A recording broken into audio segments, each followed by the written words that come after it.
Hi everyone, we're just going to wait until a few more people come in and then we'll get started at 2 sharp. I'm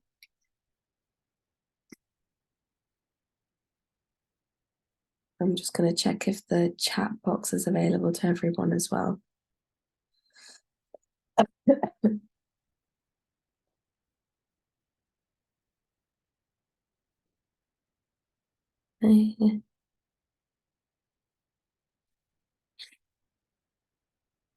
Yes, someone's raised their hand.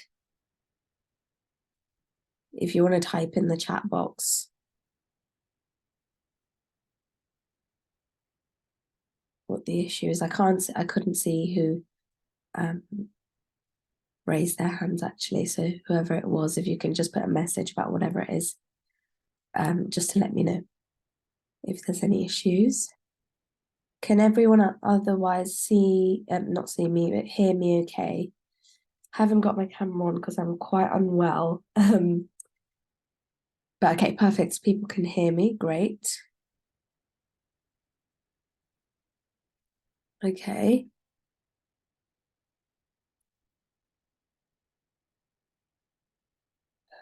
Great. Let me just wait until 2 p.m.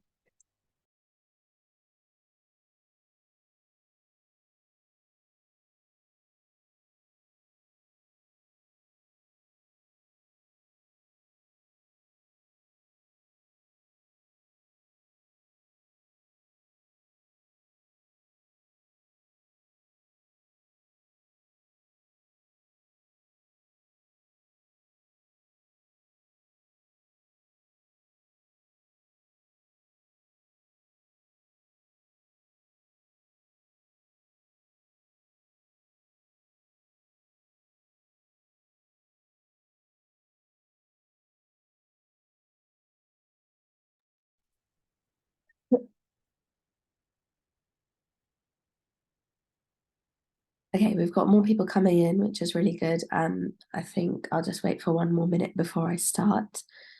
If everyone could try and remain muted and keep their cameras off for the whole session, just so it doesn't disrupt the whole session, that would be great. If you have any questions, just put them in the chat box. And if I don't get around to them immediately, I will do at the end during the Q&A bit. And apologies in advance for the coughing. I'll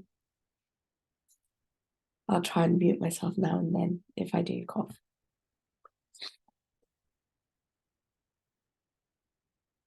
Okay.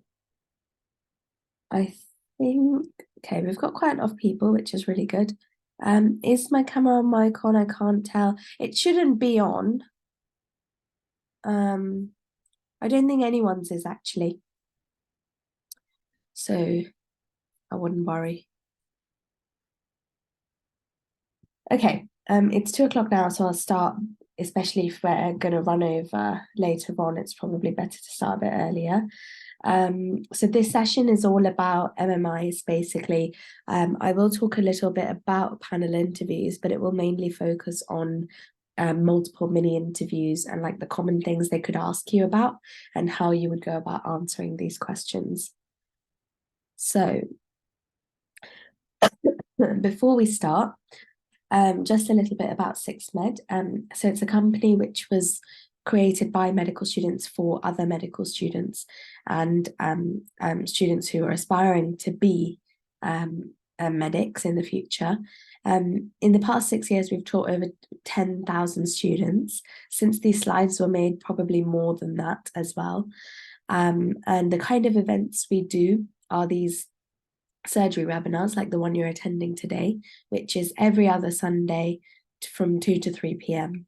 And it covers a range of like MMIs, panel interviews, the UCAT, BMAT, everything basically that you can think of regarding to your medical school application.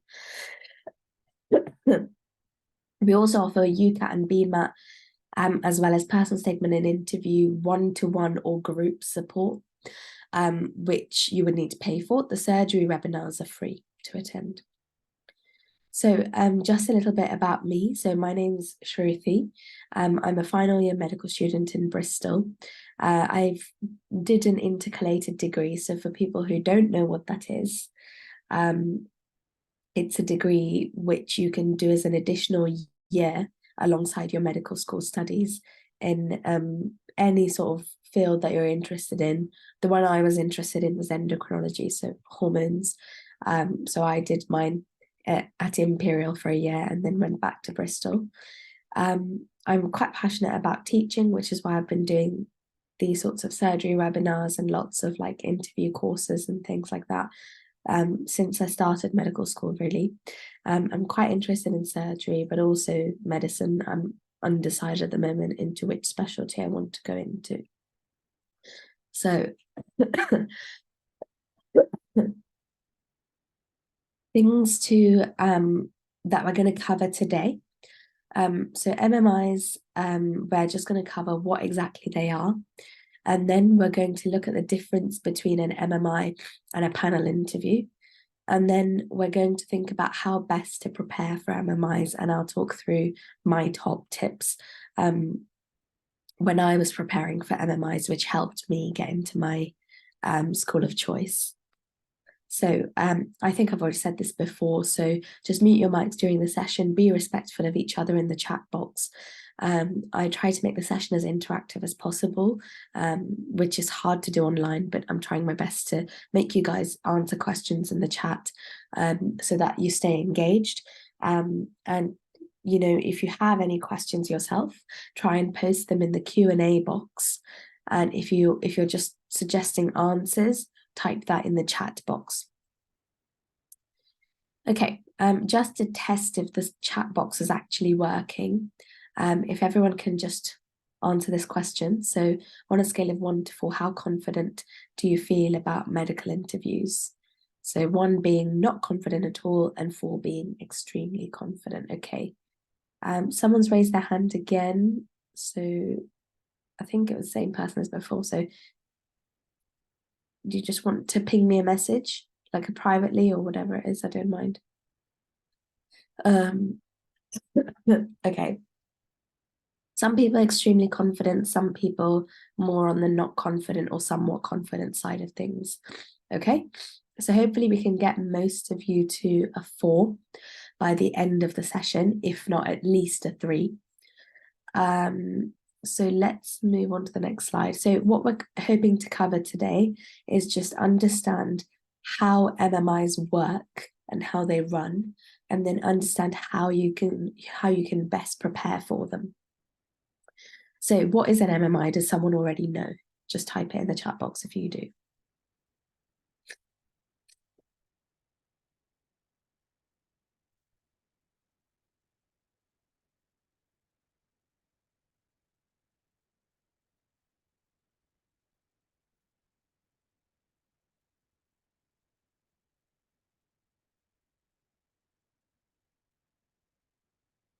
Great, so most people saying multiple mini interviews. Yeah, correct. So it is a multiple mini interview.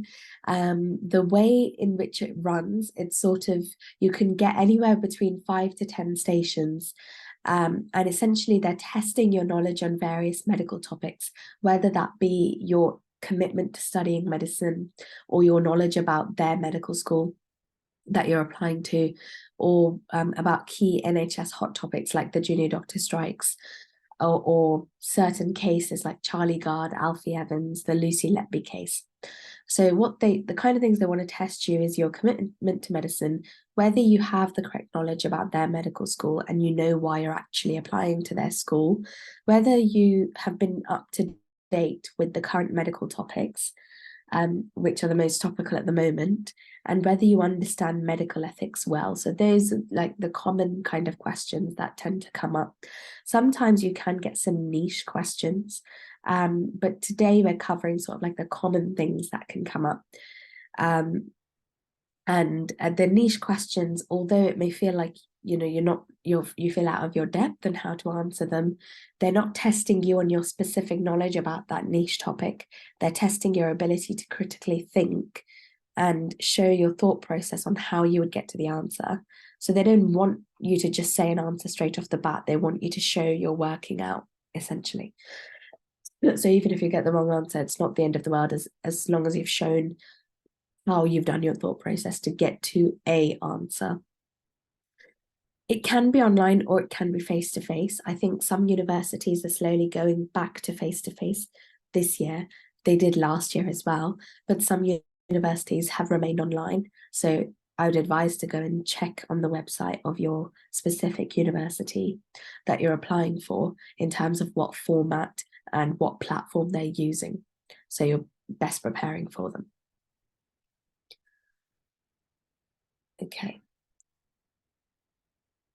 In terms of which universities use the MMI format, so this screenshot might be a little bit outdated. I would advise you guys to go and have a look at the specific university websites because sometimes the type of formatting they use varies year on year. So from this slide, these are the following universities which use an MMI format. I know that Bristol in the last year or so have started using a panel, but they may have gone back to MMI. So that's what I mean, like go check the actual website because they do change year on year. But regardless of whether you're preparing for MMI or panel, the types of questions you get are going to be the same. It's just the format in which you're going to be given them will be slightly different. So in an MMI, for each station, you will have a different interviewer testing you on one specific question or one specific skill.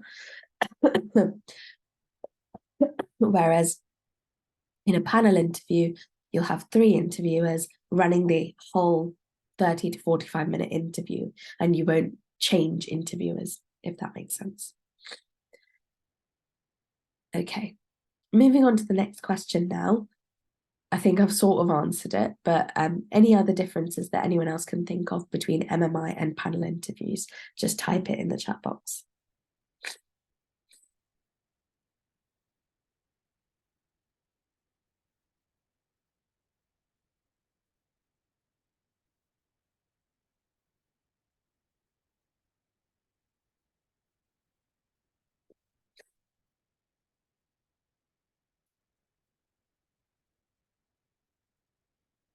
Yes, MMIs are strictly time, I agree. You get rests, not always. So in an MMI, you might get a rest station, but realistically, in my Bristol one, I had 9 stations, and in all of the stations, I didn't have a rest station. So I think it depends on the university in terms of rest stations. MMI tests your skills more than panel, not necessarily. I think MMI gives them the opportunity to test your communication skills through role play, but panel interviews can still test the same communication skill, but just in a different word the question in a different way. MMI is more objective, again, not necessarily. Panel and MMI are both objective, they have to be fair. So they have like regulated ways of marking you. So it's not that one is more objective than the other. MMIs are scored individually, so even if one went bad, it may not affect your whole performance. That's a really good point. So yes, so MMIs are scored individually by each interviewer. So say if you did badly in one station, that isn't going to affect your overall score. It might bring it down a little bit, but you can make up for it in the other stations. So that's why it's really important in an MMI that if you do badly in a station, forget about it and move on, and focus your strength and your time on the next station rather than thinking about how badly you did on that particular station before. MMI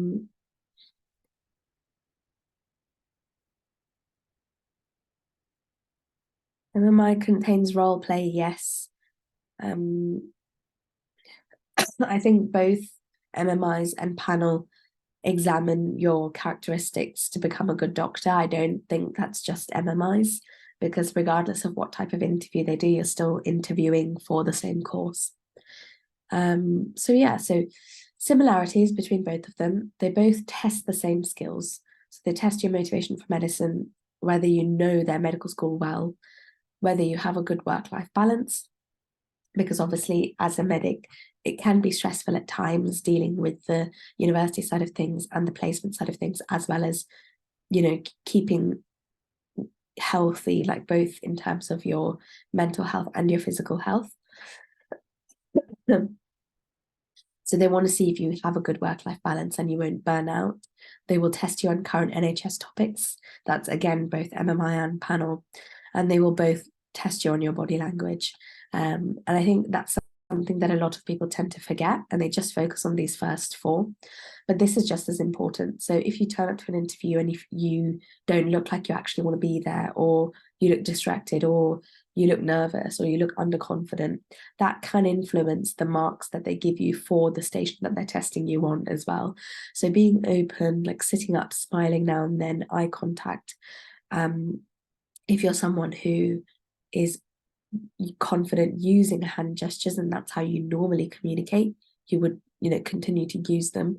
If you are a person who doesn't like using hand gestures when you speak, just keep your hands on your lap or whatever it is. So trying to make it as easy as possible for the interviewer to give you the maximum marks.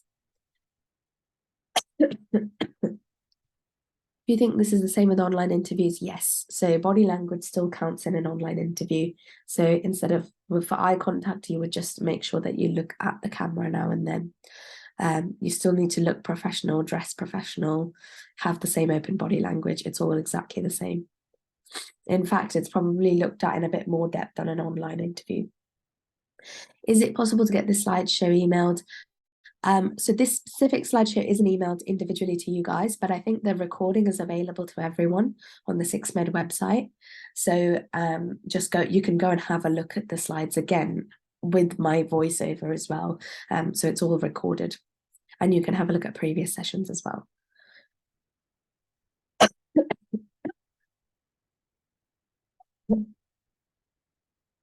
I have answered that one.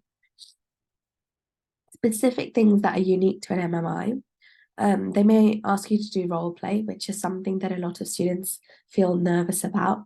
But realistically, just be yourself, show empathy, show good communication skills, listen to them. So if it's an angry patient shouting at you, make sure you listen, make sure you don't raise your voice to their level. What you're trying to do is diffuse the situation and bring them down to your calm state. So if they're standing and shouting at you, you can say something along the lines of, I understand it's a very frustrating situation for you. Would you mind sitting down, because I'd like to hear more about why you're upset and what's gone wrong, so we can help you in the best way possible. That kind of stuff can help diffuse the situation.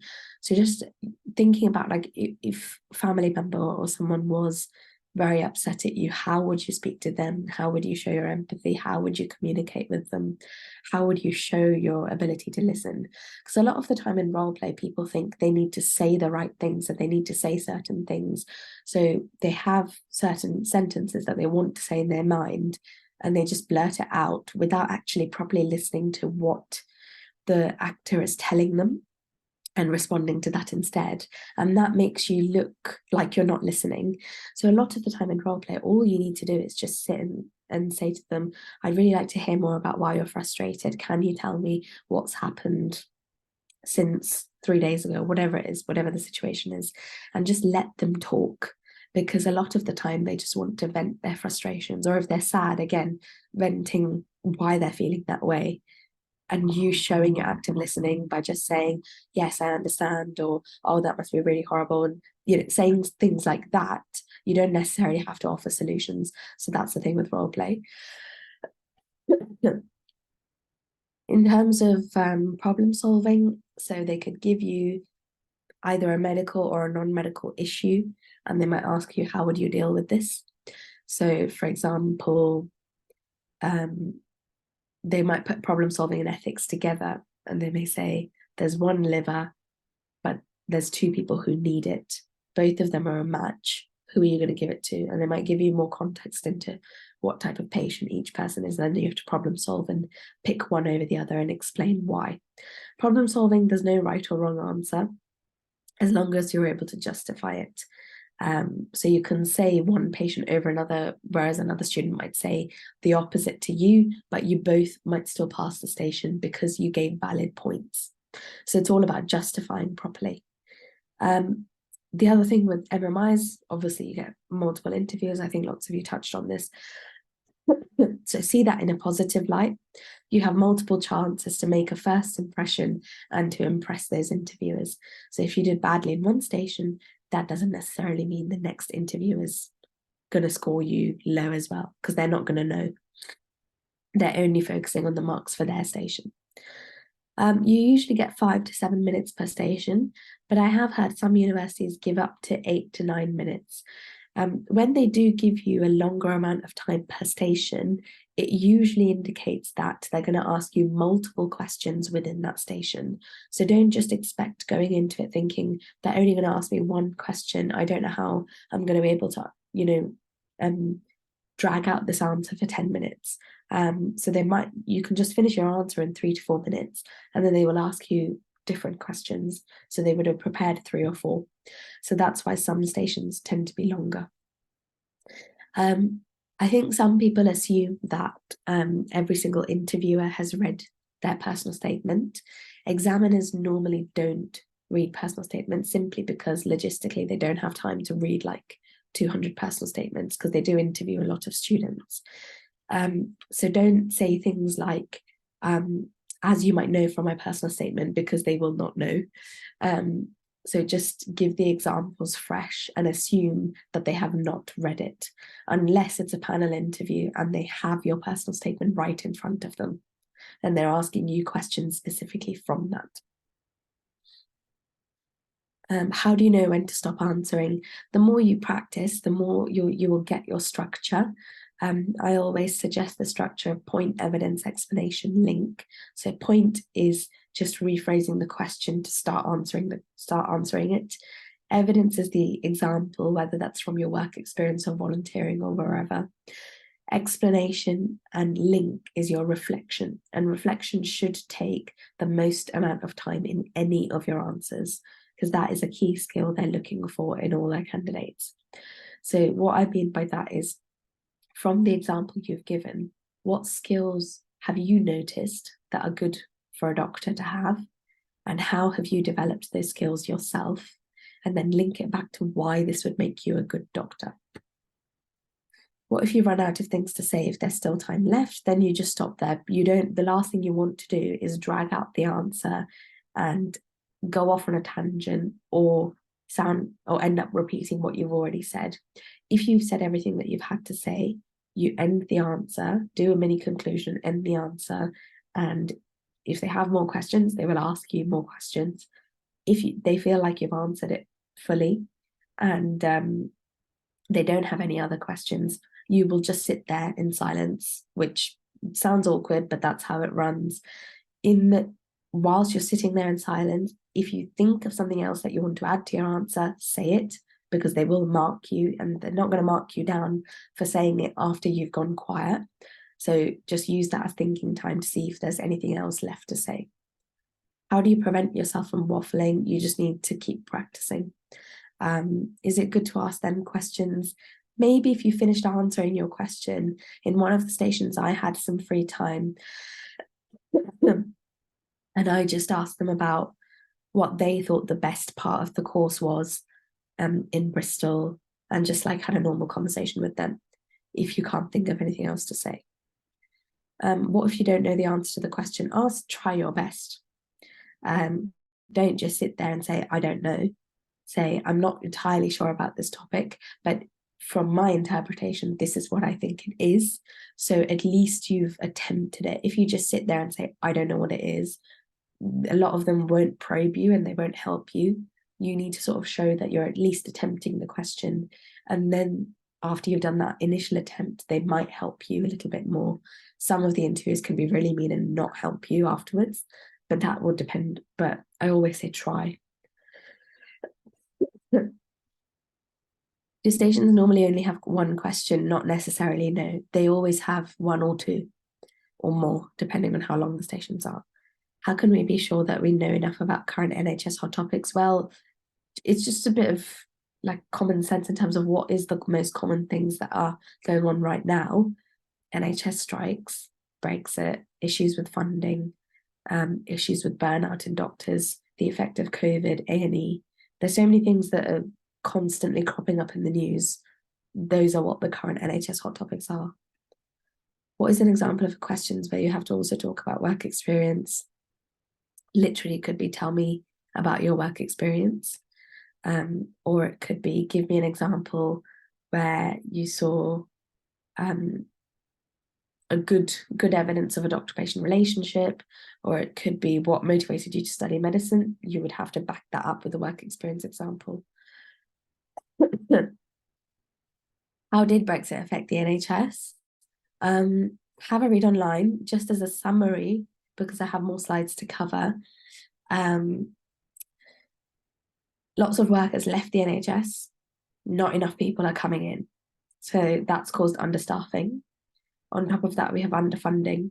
So combine that, that's worsened the A&E crisis and the A&E waiting times, which has worsened patient care because there's not enough people to provide the patient of care for the aging population in this country. In the simplest way possible, that's the answer. But look online to see how you can develop that answer a bit more. If they give you a question to solve and you cannot get to an answer, what should you do? Just show you're working out and say, this is probably what I would do, but I'm still unsure of the answer. But these are the steps I would take. That's absolutely fine. I'm going to answer 2 more and then I'm going to carry on. Will they ask questions from biology or chemistry syllabus, which we're currently studying? Maybe.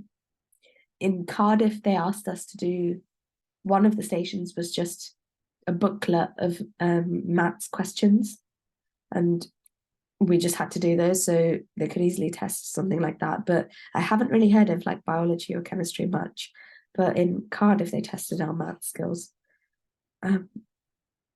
How do we prepare for questions where they ask us to tell them about an article we've read?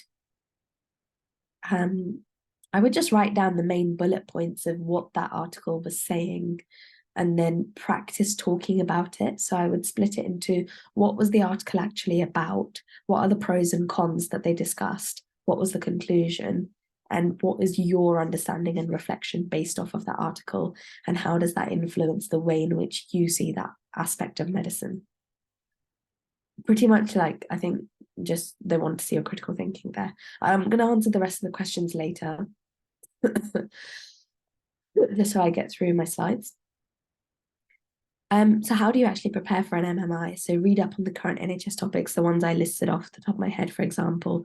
The other ones, there's a website called the Medic Portal, which basically covers all of the current NHS topics. So have a look there and you should be well prepared with just that website, or you can look at BBC News, the health section, and see what's cropping up in the media.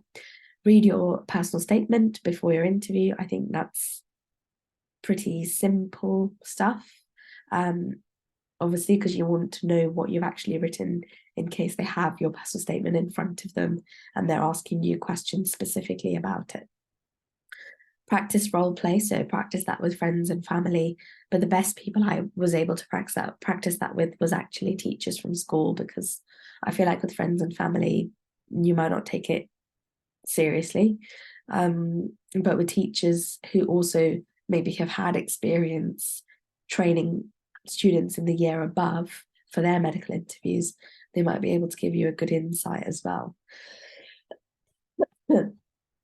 into how to deal with it. And as I said before, just be careful about your body language. A good way to sort of make sure that your body language is good is recording yourself on your computer, answering a certain question, replaying it and watching it to see whether you have good eye contact, good body language, open hand gestures, etc., etc. Okay. Please, could you go back to the last slide for 20 seconds? Which slide was that? Can't remember. Was it this one?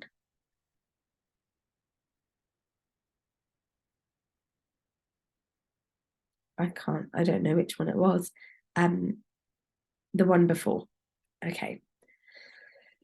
Medscape is also great. Yes. Yeah, perfect. Will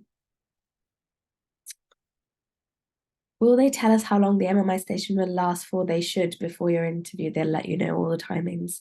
Can they ask about the NHS before and the NHS now? Yes. They could ask you about the Mid Staffordshire scandal. They could ask you about Harold Shipman. These are all very old cases. They can ask you about Andrew Wakefield and the MMR vaccine scandal. They could ask you about Charlie Gard, Alfie Evans, which is more recent, the Bauer case, and then Lucy Letby, which is the most recent one.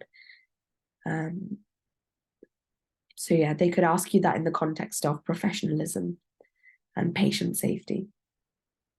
If they ask an example of a skill in your work experience and you don't have one, what should you do? You probably do have most of the skills that they're asking for.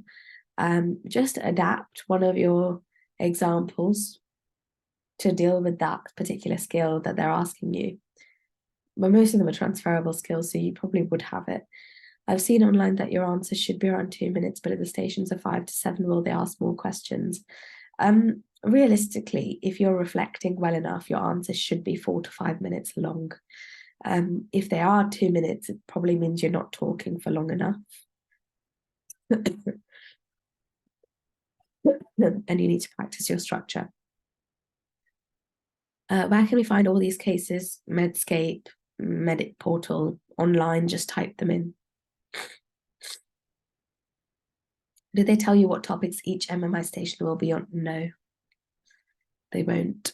They might give you a broad, as Halima has said, they might give you a broad theme about what's going to be covered, but I feel like that's being too nice. We didn't get anything.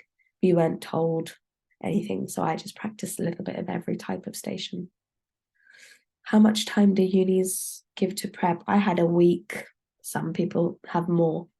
So for Bristol, I had a week. For Cardiff, I had 2 weeks. If you don't know a certain case in much detail, can you ask them to give some context?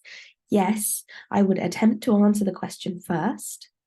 And then I would say, to be honest, I don't know too much about this topic. Can you give me some more context? But always attempt it first. How do you approach interview prep? Did you make notes? The common questions, prepare for them. The ones you can't prepare for are the very, very niche questions. So the common questions, what motivated you to study medicine?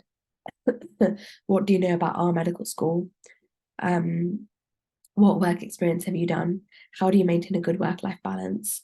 What do you know about the A&E crisis or other NHS topics?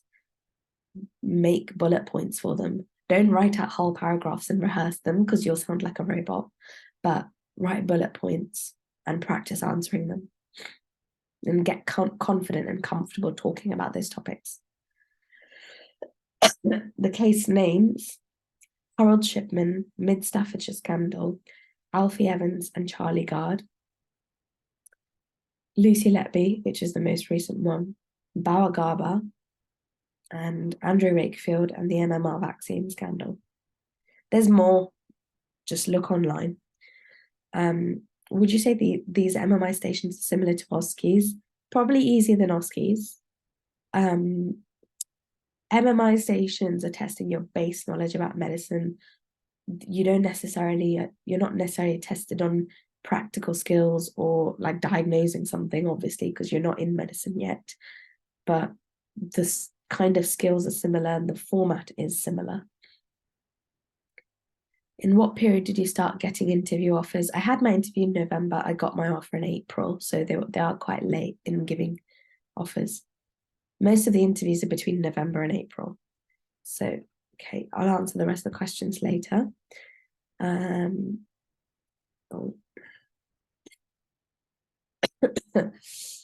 So these are, someone I think asked beforehand, how do you prepare for interviews? Do you write notes?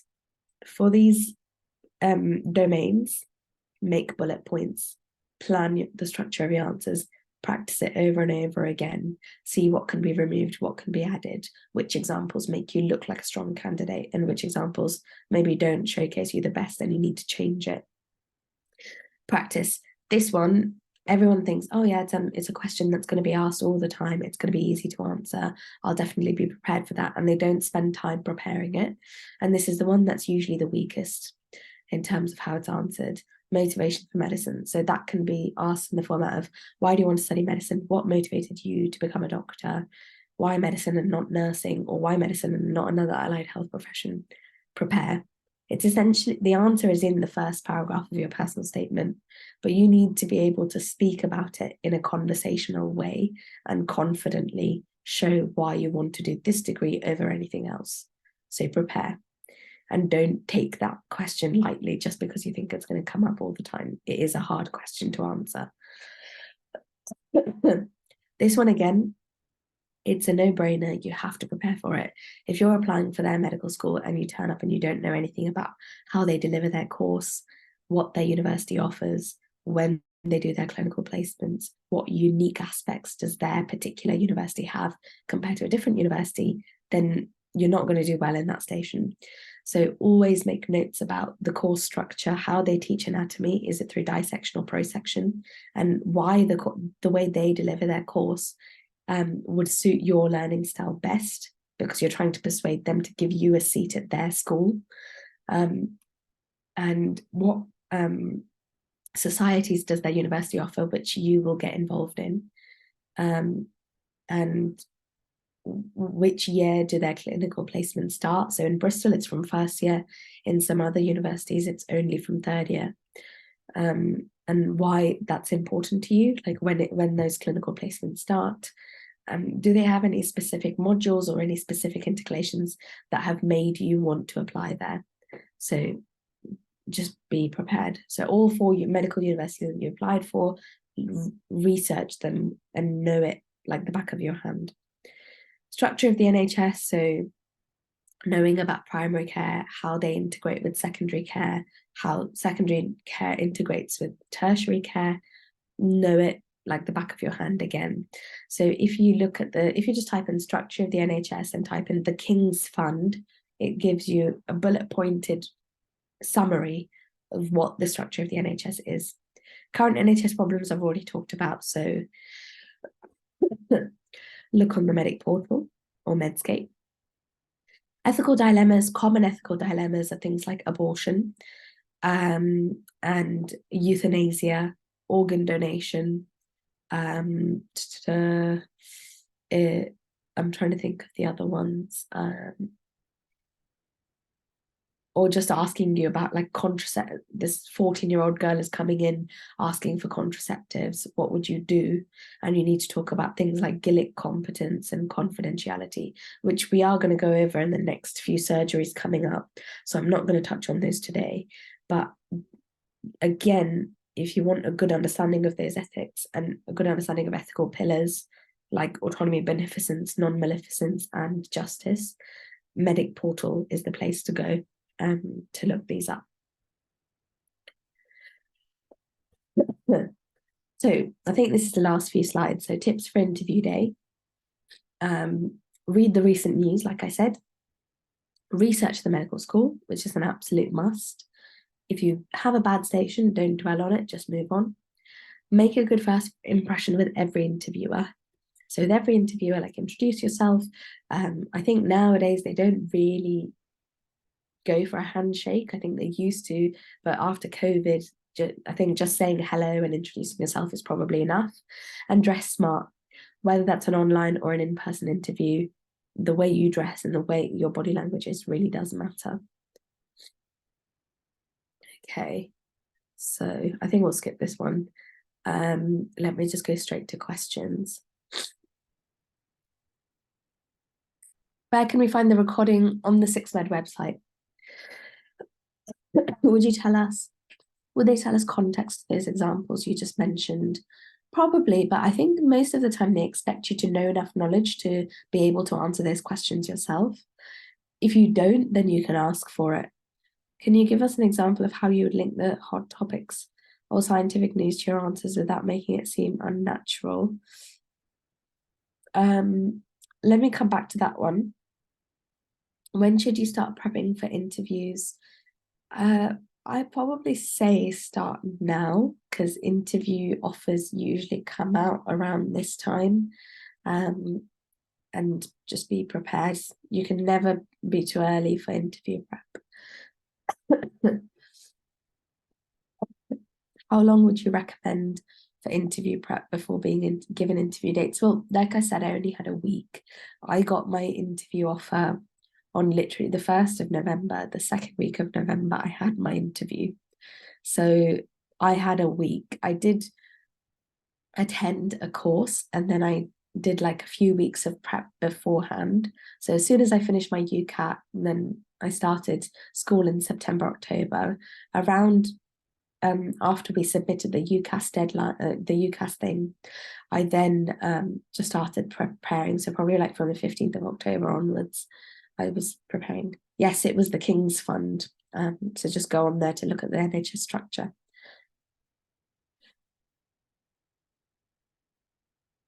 Are you going to go through MMI scenarios? Not today. I think if you want to go through MMI scenarios and practice your interview skills, the best place for that would be to attend one of the 6 med full day courses on MMIs or panel interviews.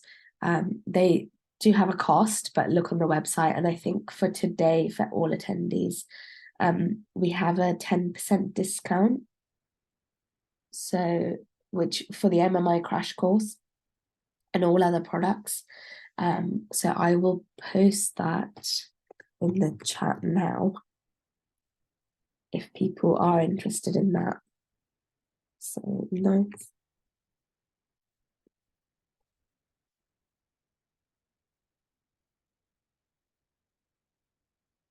So I've just posted the coupon code, so feel free to copy and paste. Let's go through some more questions. What was your interview experience at Cardiff like? It was, I would say, a bit more, the interview is a bit more cold compared to Bristol. That was my personal experience. The stat station where we had to do those maths questions did throw me off guard a little bit. It was like UCAT level quantitative reasoning questions, so not too bad, but having to do it under a 5-minute time pressure was a bit difficult. I think the questions they asked there were otherwise fine in terms of that they were more, I guess, the common questions compared to the Bristol ones, which were a bit more niche. But overall, they were kind of the same. They both covered knowledge of the medical school, motivation, current topics, one weird question, and then ethics. So both of them sort of covered similar stuff. How familiar do we need to be with possible cases they could ask us about? I'd probably know 1 to 2 in depth. So for me, I liked learning about the Mid Staffordshire scandal and then the Harold Shipman case. So I was quite confident talking about those. Usually they might just say discuss like a case of unprofessionalism or where patient safety was compromised. And from the 1 or 2 that you've read up on, you can talk about the one you feel most comfortable with. If they specifically ask you about one, obviously, you would have to talk about that specific one, which is why I think covering all of them to some extent is good, just to be prepared. I've heard that they can ask you to explain or talk to interview through how to complete simple tasks. Yes, that happened in St. George's a few years ago and then in a few other universities as well, but without hand gestures. Do you know any unis that do anything like this? Yes, St. George's does that. I think a few years ago Keele did it as well. Some universities also have an MMI and then they have a group interview where they put several candidates in groups and they ask you to do a task and work together as a team as well. So Keele has done it, Leicester has done it in the past, Hull, York has done it in the past, but I can't definitively say they're going to do it again, so you'd have to check the website. Do you have any tips on making your answers more unique? Well, the thing that's going to make you unique or stand out is your work experience, because that's individual to you. So make sure you talk about that. Because otherwise, if you just say, I want to do medicine because I want to help people, everyone else is going to say the same thing. But at the same time, you don't have to have like an elaborate reason for doing medicine. It can just be because you like science or because you want to help people, but just back that up with a work experience example and that will help you stand out. Does volunteering fall under the work experience question? Yes. I would probably prioritize a medical work experience first, but if you don't have that, then yes, you can talk about volunteering. Will they ask us to interpret X-ray? I hope not at your level. They might give you an image and ask you to just describe what it is. In our Bristol interview, we got an image of a rash and we had to describe it as if we were a doctor and sign and date it as if we were writing in the official medical notes. All we had to say was, this is a picture of a hand, there's a rash in the center, it looks like it's irregular, blah blah blah. Just say what you see, and start very, very basic, and then describe a bit more complex stuff, and then just end it there. They just want to see your literacy skills and that kind of stuff, and your ability to explain in a written format. How familiar do we need to be with the possible cases? Oh, I forgot to mention, if you guys don't have any questions, feel free to head off. You don't have to stay. How familiar do we need to be with the possible cases they could ask us about? I think I answered that question already. Is it better to practice with other medicine students rather than students applying to a different field? Not necessarily. Yes, because I think maybe with a mixture of both. Practice with other students applying for medicine because you're both in the same boat. But you can also practice with non-medics or people not applying for medicine, because they can give you different insights into how you're answering. Because everyone applying for medicine, you'll all sort of be in the same state of like, these are all the things I need to cover. But someone from the outside might be able to pick up stuff that you and your other friends who are all preparing for medicine won't have, because you're too busy thinking about exactly which things to mention. So they might be quite good at giving you insight into some other things that they pick up specifically for you. So I think do a mix of both. What do universities like to hear to the question of why this uni? I think it's kind of what I went over. The course or the uni or the city, a bit of both. 70% talk about the course, 30% talk about the university and the city. The city, I'm not a fan of. When people mention it, they say things like, this city is very green, or I really like being near the city because it's got good transport and stuff. Well, you can say that pretty much about any city. I don't think that's unique to any specific one. I would just split it 70% the course, 30% what the rest of the university has to offer. Could you talk about the city uni is based in? Yeah, no, I think I've covered that already. If a work experience you've done answers multiple questions, would it be bad to repeatedly use it? You can use it once or twice, but I would always recommend having more than one example, at least 3 or 4, because you want to not just show the depth of your work experience, but also the breadth of the experience you have.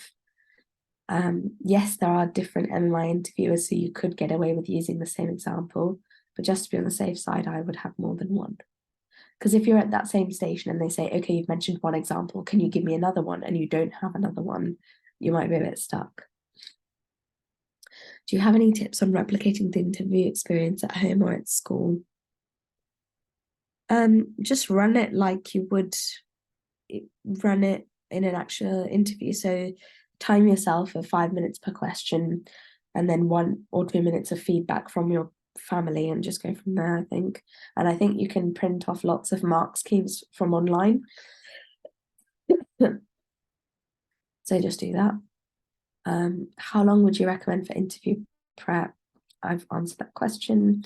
Are there only a few medical schools that allow you to do an intercalated degree at another medical school? Most universities do technically allow you to go to a different university to intercalate. Bristol does, for example. Oxford and Cambridge don't. You have to intercalate there. I think it's harder to intercalate outside of the university you're studying medicine in. So for me, when I wanted to intercalate in Imperial, I had to do an interview with one of like the senior tutors to make sure that, because they just want to make sure that your well-being will be fine because you're going to a different university for the year. So they just make sure that you have a good plan and that you're mentally and physically fit enough to go to a different university. That's all. That was the protocol for Bristol. I don't know what it's like everywhere else, so you'd have to check your individual unis. For ethic questions, is there an answer the interviews are looking for? Who would you give the organ to? Yes. If it's a question like, would you give the organ to patient A or B, you have to give an answer. You can't sit on the fence. If it's a difficult topic like euthanasia or assisted dying, you can sit on the fence as long as you cover both the pros and the cons, or both sides of the argument. Was the maths in your Cardiff interview simple maths? It was UCAT level quantitative reasoning. By dress smartly, does this mean wearing a suit and shirt? Smart trousers and a shirt, I would say. You don't need to wear like a blazer or anything. Is it better to avoid political issues in the interview? Yes, unless they bring it up. For example, Brexit or the media's view on people striking. In that situation, you can bring it up. If not, don't bring it up. Please, can you go back to the last slide? Yes, there it is. What were the ethics topic you mentioned? Abortion, euthanasia, and well, they're all the other ones. You can find it on the medic portal. I've only given a few off the top of my head. Okay, someone else has written them down. But yeah, there's more than the ones we've talked about. There's also things like blood transfusion, Jehovah's Witnesses, etc. So make sure, I haven't given you an exhaustive list, so look online. How would they ask about hot topics? Okay, someone else has answered that. Perfect, that's fine. Do you have any tips for confidence? Practice. I think practice as much as you can with as many different people as you can and get feedback and work on that feedback as much as you can. And do little daily and often, do little and often. So do at least 1 or 2 stations per day to practice and keep coming back to them. How do you prepare for math stations? I mean, just think back to your UCAT quantitative reasoning. I think I wasn't expecting that sort of question, but I still fell back to the revision style I used for GCSE maths and then for the UCAT. So it's not that difficult, I don't think. Do you have any tips on what questions to ask at the end of an interview? You don't have to ask questions. You can just sit there in silence. But the one I asked was, what's the best thing about the medical course at this uni, blah, blah, blah. Yeah, that's all. Did you secure all 4 offers? If not, what would you have done differently? So I got Bristol, Cardiff, and St George's. I didn't get the King's one, even pre-interview, but that was because of the way they scored the UCAT personal statement, etc. that year. I think one thing I would have done differently was maybe, for me, it was the UCAT, so spending more time revising for the UCAT. Obviously, that's done for everyone now, but that would be the one thing I changed. So yeah, that was the weaker point in my application. What unis did you have interviews for? So yeah, the ones I mentioned: Bristol, Cardiff, St George's, King's. For maths questions, do they provide a calculator? No, not in Cardiff. What was the hardest or most unusual question you were asked at interview? In Bristol, I got a question which was, by 2050, there will be a 50% increase in the number of aeroplanes. How will that impact the healthcare system? So I split it into medical, non-medical. So medical stuff, I said it will probably be easier because if there's more flights, it's going to be cheaper overall to fly. So people with rare medical conditions will be able to fly abroad to quaternary care centres where they can get the care they need. But the bad thing is, if there's going to be more flights, there's going to be more pollution, which is going to increase the amount of respiratory diseases both in this country and worldwide. So we may see that respiratory centres sort of need more staff than other areas. In terms of for doctors, the positives are you can attend conferences in many different countries easily and share your research knowledge, which can help with the lifelong learning and passing on information across different countries, that sort of stuff. So you just need to think a little bit more broad than what you would. I found it hard initially. I did have to take like a minute to think, but then afterwards, as long as you give some sort of sensible suggestions, it's fine. Can they ask you to analyze graphs or stats? Yes. They could ask as simple as an ECG, which you might know how to read from biology, A-level, we did with the course that we did. Or you can just get asked like a graph of like insulin and then diabetes and like the levels and how it changes with a diabetic person compared to a normal person. Or it could be a random graph. and they just want you to see what the correlation is between the y and the x-axis, or the curves, and they'll expect you to answer it just like you would in your A levels. What kind of these questions? Yeah, I think I've answered that one. Which other unis did you have interviews from? I've answered that one. How would you tackle a question where they ask you to explain something without hand gestures? I would just practice a few of them. So there's like shoelaces one, and I would sort of make it like break it down into the simplest steps possible. And after explaining about 3 steps, I would go back to the person you're explaining it to, which will be the interviewer, and say, does that make sense so far? Do you have any questions? Do you want me to go back over what I've explained? And then finish all the steps after you've done that. So I do it by the method of check, chunk, check. So give your information in a small chunk, check that they understand, give another chunk of information, check that they understand, until you get to the end of explaining whatever it is. And then at the end say, I know I've given you a lot of information, so would you just be able to repeat back to me what I've told you, just so I know that you've understood? And then they will explain. If they explain something wrong, just stop them, correct them, and then ask them to carry on. Do you see what I mean? So that's the method we use in medical school as well when we're explaining stuff to patients, especially when we're explaining difficult things. And that's the same thing I would use in this situation. What would you suggest to say for not nursing? Don't offend the nursing community. Just say, I understand that nurses can do X, Y, and Z. But the reason why I want to be a doctor is because I want to be involved in the final decision making. I want to have a wide understanding of all the different medical conditions because I've always been interested in science, X, Y, Z. The cases, I think someone's already put them in the chat. If not, look at the medic portal. They won't ask you to interpret an X-ray. I think I'm getting the same questions now. How do you prepare for group tasks? What type of activities would you be asked to do? Build something, or it could literally be to debate a topic together. Make sure that if you're a quiet person, speak up. Make sure if you're a loud person, involve other people as well. In a group task, you are not competing against each other, you are working together. So just be wary of that and don't talk over people. Make sure that if you notice someone being particularly quiet, just say, this is what other people have said. What do you think? And, turn to them, say their name and say, what do you think? And like say their name and ask them their opinion so that you're including them. What tips would you give if you're naturally nervous at interviews? I think everyone is nervous at interviews. I think just make sure you take a few breaths beforehand, eat a good breakfast, make sure that,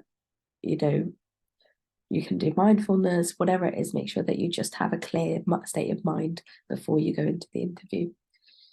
What was your experience for Cardiff? I think I've gone through that one. Do you have any tips for data interpretation? Break it down into simple things. If they've given you a graph, explain what the x-axis is, what the y-axis means, what the curve means, what the correlation is. Literally go from the absolute basics and then develop your answer. Is it okay to mention the fact that one of your parents is a doctor? I would avoid it, because I think it just doesn't add anything. It in fact makes it seem like you haven't thought about it yourself and you're just doing medicine because your parent is a doctor. So it can actually come across negatively. I would avoid. How much would you reckon to do a day for prep for receiving it? That varies from person to person. I'm not going to give you exact hours or chunks of your day, but 2 to 3 stations, prep regularly, prep every day, just so you're up to date and you'll feel confident answering those questions. What uni did you apply to and get an interview from again, and how was your experience? Bristol, Cardiff, King's, St George's. All interview experiences were good. I felt nervous going in, and sort of maybe focus more on the negatives than the positives. The one I felt the best about was Bristol, and that's the uni I'm at now. And that was because the interview was very good at making you feel comfortable there. We had like a little pep talk from one of the interviewers, and he was really, really good at sort of making us all feel calm. I think most universities do it that way, where they try and make you feel as calm as possible because it is a stressful time. So I think, but I felt the most confident about it because I didn't feel rushed during my interview and I felt like I answered everything properly. Are there any question banks you'd recommend? Again, the Medic portal has question banks. 6Med have question banks. How would you answer what you will contribute to this university? Talk about the research opportunities they have and how you'd like to get involved in that if you want to. The societies you will join and link that to your hobbies, that kind of stuff. Oxbridge interviews are pretty much the same as non-Oxbridge interviews. They can ask you some niche questions, critical thinking questions, but as I said, just go through everything step by step. You don't necessarily have to come up with an answer, but you need to show you're working out. What kind of questions did they have for St. George? It's pretty much the same as any other interview. They had some weird questions like shoelaces or speaking to a patient, like a role play question. But other than that, it was pretty standard. What were some of the questions asked, or style or stations for King's Cardiff? And so I think I've answered most of that now. Is there any information particular to dentistry that you would know of? I'm not too sure because I have no idea about dentistry. So it might be worth speaking to someone else because I'm not the best person to ask that question. Sorry. What year of uni? I'm in my final year now, so my 6th year. How do you deal with abstract questions such as explain how to read a clock to someone with a learning difficulty? Like I said, chunk your answers. Give the information in small chunks. Literally practice it. And, the first thing you need to do before you actually explain to this person how to read a clock is to check how much knowledge they already have. Because if they know and they just want a refresher, you're probably not going to spend as much time explaining how to do it compared to if they didn't know anything about it. And the way you would communicate with them would be different. Because if you don't do the initial checking of their knowledge first, then you won't know how to deliver the information. Because if that person with a learning difficulty doesn't really understand sort of certain types of words, or they're a certain age where they wouldn't understand certain types of words. So if they were 12, for example, compared to 18, or if they were 5 compared to 12, you would obviously change the way you communicate with them.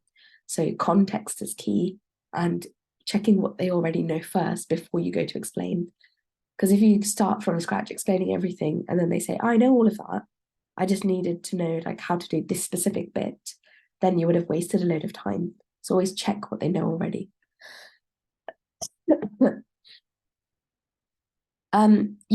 So if you had to choose between 2 people to give a kidney, how would you come to a conclusion? You couldn't say either patient A or B. You just need to use those ethical pillars to justify why you would give it to patient A over B. So that is literally, that question is personal. I can't give you how to answer it, but I would incorporate the ethical pillars so that you have a strong argument as to why you would give it to one person over the other. And there's no right or wrong. Are there any interviews where it's one-on-one? Most interviews are one-on-one. It's only some universities which have group components. I didn't have a King's interview. Sorry, just to clarify. What was the earliest you were told you have an interview? Early November. How the interview results is called in each station and overall, I don't know that inside information. So I couldn't tell you. I've heard some people bring in projects such as crochet to show to an interviewer at the end to back up their hobbies or interests. You could do it. I haven't seen it much because I've helped out at medical school interviews. I haven't seen many people bring those kind of stuff in. It just depends about how you would talk about it. And also bearing in mind, you're going to have to carry that with you throughout the entire interview. Are you going to feel comfortable dragging that along to every station? So just think about the logistics as well. Does the NHS outsource in private, especially for elective care? Yes, there are private things, and privatization of the NHS is something they could ask you about as well. Are there any buzzwords you should use in your answers? the skills to be a good doctor. So things like communication, empathy, that sort of stuff, I would say. How do you deal with euthanasia questions? Talk about the pros and the cons. Give your opinion. You don't have to come to an answer with this one because it's a difficult question. And then come to a conclusion, or like give an overall conclusion of both the sides of the arguments. I'll answer a few more questions and then we'll end the session there. So let me see. Yes, you absolutely must mention your hobbies, especially if they talk about your work-life balance. What kind of hobbies would be good to mention? Any of the ones that you do. There's no good or bad hobbies. Just mention them because they're a way that you relax. They're not looking for any particular skills there. They're just looking to see whether you are able to manage your mental health. Latest, I got invited to an interview. Most of the interviews I got in November. I think some of my friends got January interviews as well. I have a book of research and articles I've looked into. Should I bring this with me to interview? You can, again, think about the logistics. Do you want to carry it around? Do you want to be distracted, like looking through it whilst you're answering questions as well? I personally wouldn't. I would just keep certain topics in my head and talk about them. Yeah, you can definitely say, I'll make the decision with an MDT for the organ donation question. Yeah, that's fine. Do you get preparation time for questions in MMI? Yeah, it's usually a minute. What kind of articles could we talk about if they ask? The current NHS topics, the current things that are going on in BBC News, those ones. What if your hobbies are mostly ones that are quite mentally stimulating? Is it bad to mention because it could suggest you're always studying? It doesn't necessarily have to be. My hobbies were piano and like playing tennis, running, that sort of stuff. So it was, I guess, more physical.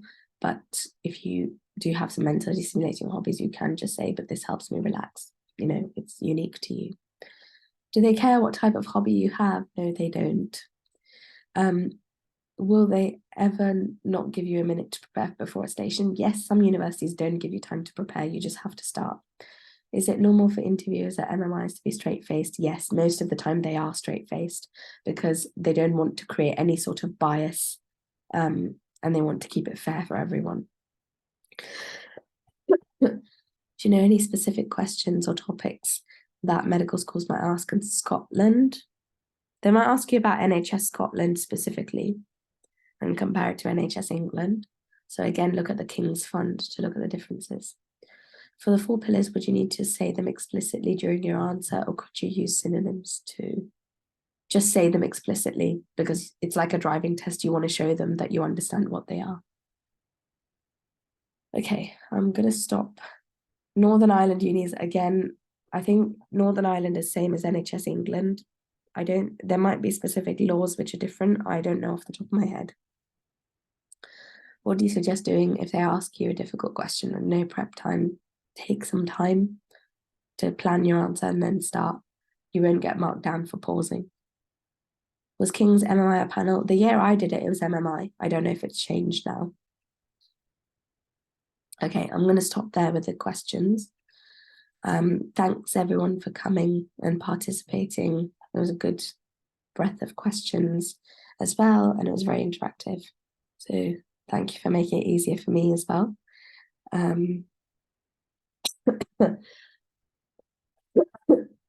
Just one last question. You can include personal experiences, such as family having diseases. Yeah, but only if it agrees with the context in which the question is asked. Okay.